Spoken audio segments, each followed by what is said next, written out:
permettre au Saint-Esprit de te conduire est très important pour ta vie. Alors, as-tu compris le ministère du Saint-Esprit dans ta vie? As-tu compris que le Saint-Esprit continue le mystère de Jésus dans ta vie? C'est ce cadeau qu'il t'a laissé pour continuer à être conduit.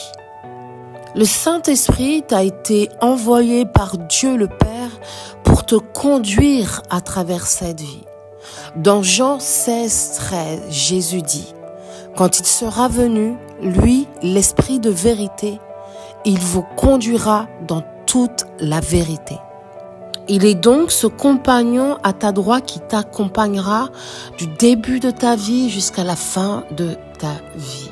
Moi, j'aime à dire qu'il est mon meilleur allié, qu'il est mon meilleur ami, mon meilleur conseiller, qu'il est celui sur lequel je peux me reposer, qu'il est celui que je peux consulter pour avoir un bon conseil, qu'il est celui qui est comme, une alarme qui peut te dire si c'est bien d'être en compagnie de cette personne ou pas, si c'est bien d'aller à tel événement ou pas, si c'est bien d'écouter ou pas telle ou telle personne. Bref, tout ça pour te dire que finalement, il a ce rôle de petite conscience en toi qui va te diriger, qui va te conduire. Il te permet de pouvoir vivre comme un enfant de Dieu dans ta vie au quotidien. Et pour ça, il faut que le Saint-Esprit puisse te guider.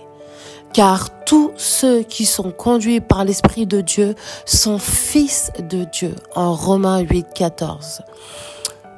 Tous ceux qui ont l'habitude d'être conduits par l'Esprit de Dieu sont des fils ou des filles de Dieu. Ce qui est important là à retenir, c'est des fils. Pourquoi fils est employé ici au lieu d'enfant de Dieu? Tout simplement parce qu'on parle de maturité. Quand on commence à devenir un fils, moi aujourd'hui j'ai un grand fils qui a 18 ans, c'est un fils, c'est plus un enfant, c'est plus un bébé. Il rentre dans la maturité, dans sa saison de maturité. Et donc, ça s'applique pas aux enfants, mais à celui qui grandit, à celui qui prend ce processus où il va grandir. Pour devenir un enfant qui appartient à Dieu, un enfant de Dieu, tu dois passer de ta vie sans lui à cette vie avec lui. Tu es dans un processus. Il te faut donc passer par cette étape de naître de nouveau par l'Esprit de Dieu. Et c'est confirmé en Jean 3. Une fois que tu es né de nouveau, si tu veux encore grandir pour atteindre la maturité spirituelle et être des hommes complets, un homme fait selon la parole de Dieu, il te faut être constamment conduit par le Saint-Esprit.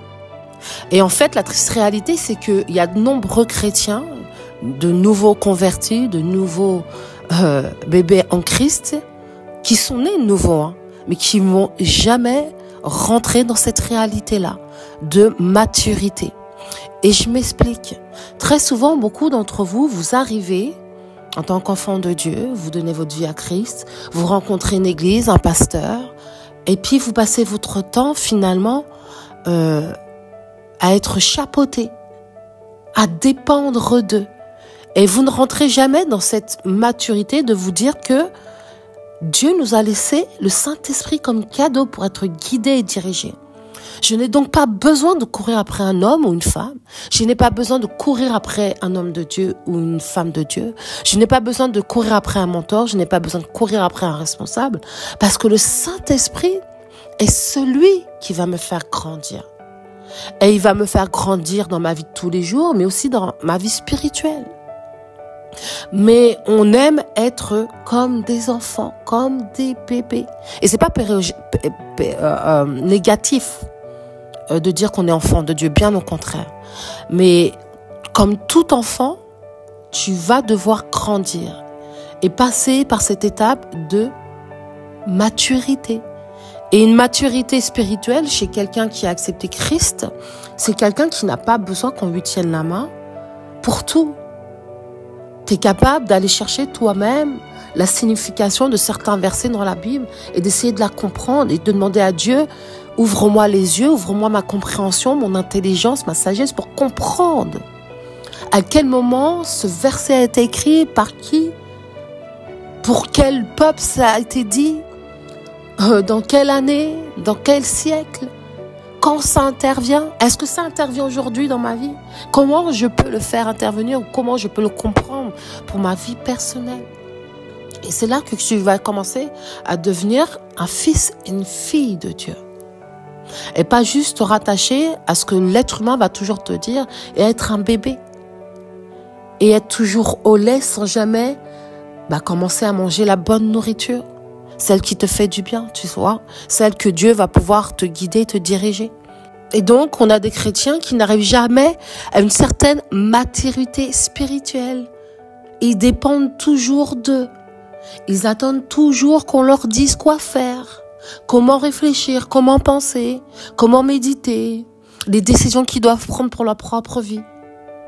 Sans consulter Dieu, sans consulter le Saint-Esprit, ils consultent des hommes constamment.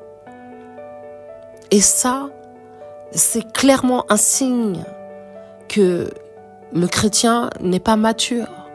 C'est un enfant, c'est un bébé spirituel. Parce que quand on est mature, on commence à consulter le Saint-Esprit qui nous a été laissé comme conseiller, qui nous a été laissé comme une carte finalement, pour nous guider, nous diriger dans nos décisions, dans nos choix de vie quotidienne. Et au lieu de grandir et de devenir ce que Dieu avait prévu que tu deviennes, que tu t'accomplisses, tu n'arrives jamais à cet état d'accomplissement. Et très souvent, c'est un peu alimenté par l'Église. Oui. Très souvent, on fait en sorte que les gens dépendent des hommes qui sont dans les églises.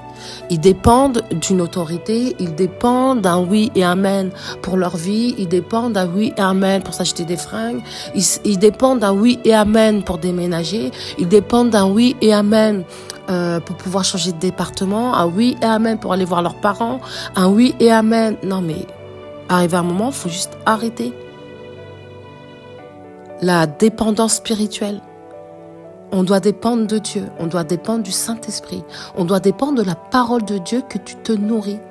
Tu dois dépendre d'abord de ton intimité avec Dieu et pas d'une intimité collective.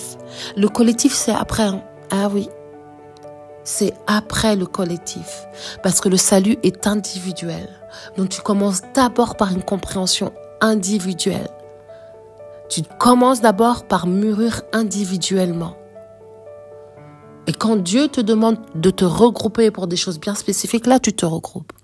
Mais d'abord, tu dois dépendre de ta relation avec Dieu et le Saint-Esprit.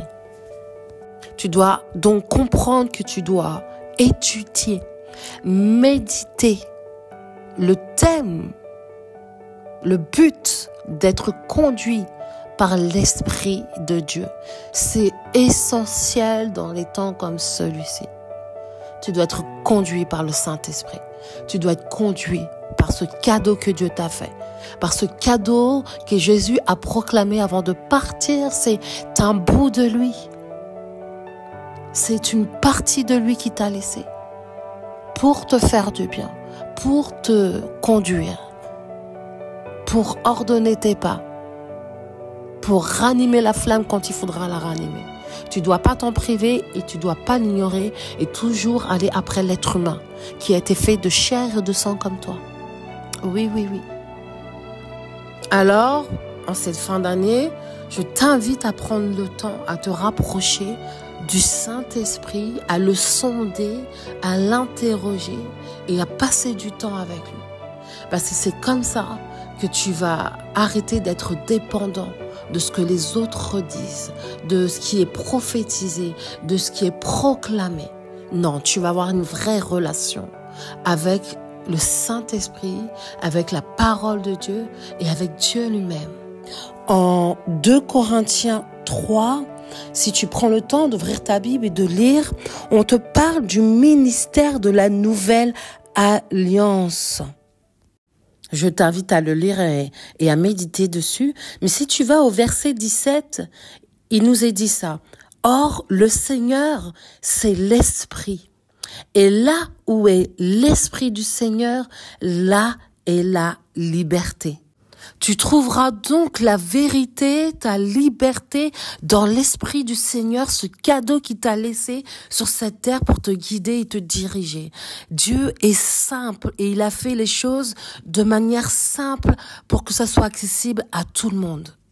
Très souvent, c'est la religiosité qui vient voiler et empêcher et compliquer la simplification du royaume.